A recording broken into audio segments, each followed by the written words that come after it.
I grew up without going to church. I was baptized multiple times in a Catholic church, but it wasn't under my will. It was my parents. I never really grew up in a church, never really had a God figure, nothing.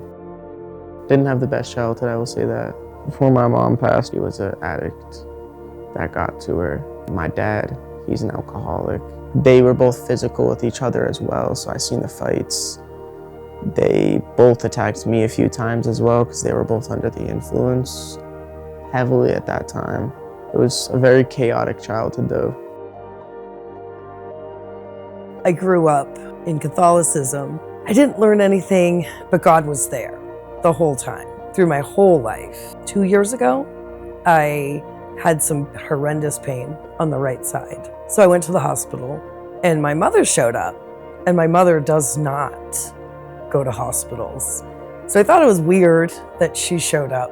And I said, "Mom, you can go home." She said, "No, I'm staying here." So 7 hours into this ordeal, and then I finally get called in.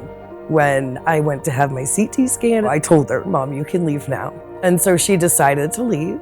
I get an alert that I have a test result. So I open it, and it says that there is a malignancy. I don't really know a ton of medical stuff, so I'm thinking it's probably the good one. And then the doctor comes in, and he didn't make a big deal of it. So then in my head, I was really thinking, it is the good one, because all he really said was, you should probably follow up with your primary care. So I left, and I'm driving down the road when I say, "Hey Google, what is malignancy?" And I heard it, and I just was horrified. Growing up in a church, it was a lot of fun. I made a lot of friends. Being at home, like my parents, they were Christians, they got saved, and I wanted that, I just didn't know how. So I was 16 when I stopped going to church. It wasn't fulfilling me like I was hoping it would. So I decided to find different ways to fulfill that emptiness inside of me. 16 to like 23 years old, I have been arrested many times. I was doing things I shouldn't have, drugs. That's where it all started. When I got pregnant at 23, I got in some trouble. I ended up on an ankle bracelet for 6 months of the pregnancy. After I had her, I was introduced to cocaine. It was a weekend thing at first. Eventually it led to like every other day. Me and her father ended up breaking up. And then, a couple weeks later, I was with another man. 3 months into our relationship, I was pregnant with my son. But at this time, I could not stop using. I woke up at 2 in the morning to my brother and my dad screaming, "Wake up, wake up." So as soon as I walked out, I could see into the bathroom. And I seen her legs, and that was it, and they were purple. My dad was doing CPR on her when I walked out, and then since then it was chaotic. They took me away and put me in the front room, and I seen her on the stretcher getting loaded into the ambulance. So seeing a parent like that is rough, I will say that. So I don't wish that upon anybody. The day after my mom died, DCF had come in.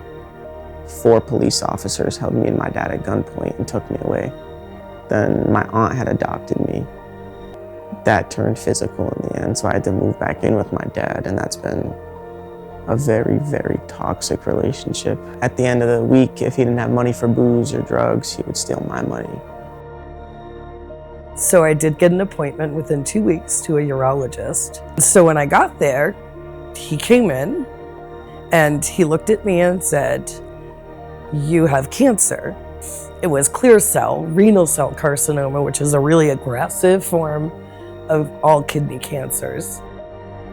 But the best part of all of that was that the pain I had was on my right side. The cancer was in my left kidney. And my mom showed up. And I just keep thinking that wasn't a coincidence. That was definitely from God. He wanted me to keep going. He's not done with my journey here. And so a month ago, I was able to see my grandbaby be born, my first grandbaby. And it's because of God. I used the whole pregnancy. And thank God, literally, there was no complications and he's very healthy. It's very hard for me to talk about. I look back at it now and it still hurts me. Not many people know that. And I have to live with it every single day. Trying to forgive myself. At 8 months old, I gave up guardianship to my ex's parents. And now he's 4 years old and I still barely see him. My daughter's 7 now, so I obviously was addicted for many years. I just didn't know it up until maybe last year when I couldn't even look at myself in the mirror. I was losing everything. My relationships with my family wasn't there. I lost jobs. I lost it all. There was one night my daughter was laying next to me and I thought I was dying. I felt paralyzed from like my neck down. I didn't know if I was gonna make it. And she was laying right next to me. The next morning, I was very grateful to be alive. I told my parents I was ready to go. I went off the detox. I completed it. I went off to CSS right next door. I went into a halfway house right after that, and I took all the suggestions they told me. And I just reached my year of sobriety. So one of my best friends now, his name is Silas. And I went to church with him for, I think, about 7 months. He found something he loved, and I was just trying to be a good friend and support something that he loved. Sat on the back, had my headphones on, listened to music. The music got louder in the church. I turned my music up. I felt something like in the air, and it felt like heavy. It felt like something coming down through the building itself during one of the songs, and it weighed on my shoulders. Every time I looked down on my phone, it would get heavier and heavier, and it felt like I was gonna get crushed. But every time I looked up and I was listening and I had my headphones off, it just went away. Something clicked. Then I started listening to the words everybody was saying on the stage, singing about, praying about. Then I started worshiping. Then I started praying with you guys. And I started believing in those words. Something in me just said, get baptized, put everything to the Lord, and He is all you have now, and He is all you need. Since my cancer diagnosis, I really knew that God was so good that I had to start giving myself to Him.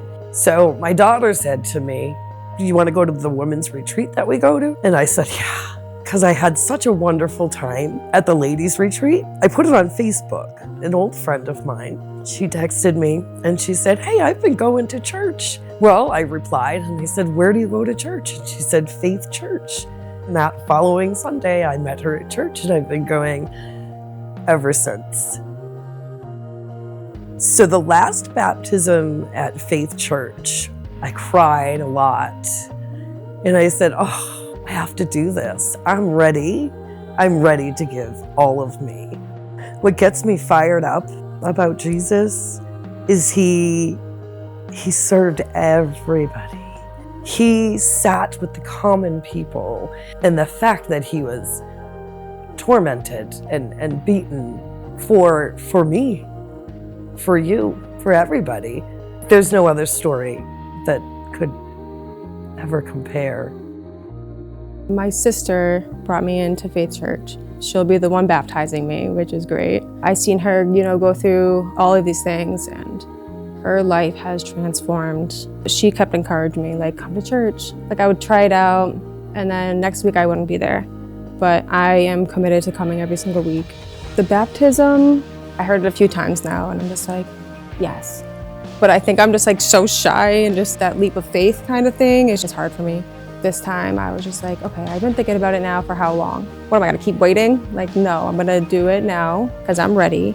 I've been through too much, and I know that He's with me and never really left my side. I know it's not my strength every single day that gets me by. What excites me is that He never gives up on us. Not once. I know I want to die to my old self so I can just start a new life and go on the right road this time. I'm really excited about this. My name is Jonathan Handrak, and I've decided to follow Jesus. My name is Diamond, and I've decided to follow Jesus. My name is Erin, and I have decided to follow Jesus.